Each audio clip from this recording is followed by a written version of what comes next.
బట్టి ఏం చేయాలంటే మనము కృతజ్ఞతాపూర్వకంగా దేవుని సన్నిధికి అర్పణలతో రండి అని ఇక్కడ సెలవిస్తున్నాడు. ఇంకా ఎవరు చేశారో తెలుసా? అబ్రహాం కూడా చేశాడు. అబ్రహాంకి వాగ్దానం చేస్తాడు. హరానులో అక్కడ తండ్రి ఇంట్లో విగ్రహారాధన ఎక్కువ.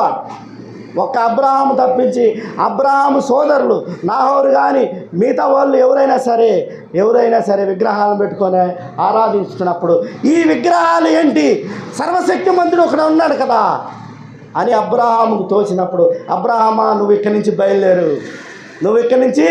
బయలుదేరు, నేను చూపించుతున్న దేశమునకు వెళ్ళు అని చెప్పినప్పుడు అబ్రహాము దేవుని మాటకు లోబడి దాదాపుగా 300 మైళ్ళ దూరం ప్రయాణించి కనాను దేశంకి వెళ్ళాడు.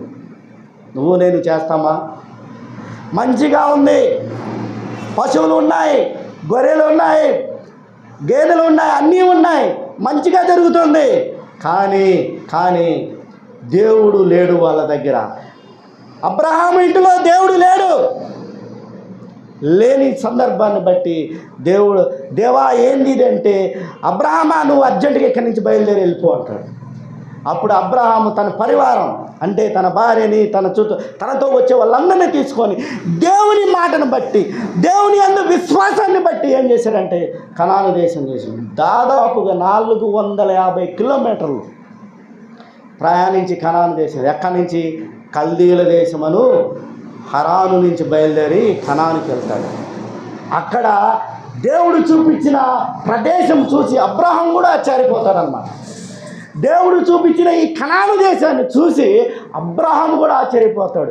అప్పుడు దాకా అబ్రహాం చూసింది ఏంటంటే ఇసుక, ఎడారి, రాళ్ళు, గుట్టలు అన్నీ చూశాడు. కానీ కనాను దేశంకి వచ్చి దేవుడు చూపించిన ప్రదేశంలోకి వచ్చినప్పుడు అదే అబ్రహాం ఆశ్చర్యపోతాడు. ఇటువంటి ప్రదేశాన్ని నాకు దేవుడు ఇస్తానండి అని ఆశ్చర్యపోతాడు. అంత పచ్చగా కనిపించింది కనాను దేశం.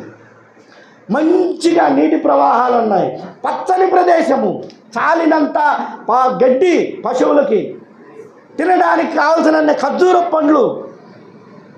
అటువంటి దేశాన్ని దేవుడు అబ్రహాముకి ఇచ్చినప్పుడు మరి అబ్రహాం ఏం చేయాలంటే అప్పుడు ఏం చేస్తాడంటే కృతజ్ఞతాపూర్వకంగా దేవుని దయ పొందడానికి ఏం చేశాడంటే ఒక అర్పణ అర్పించాడు. చూడండి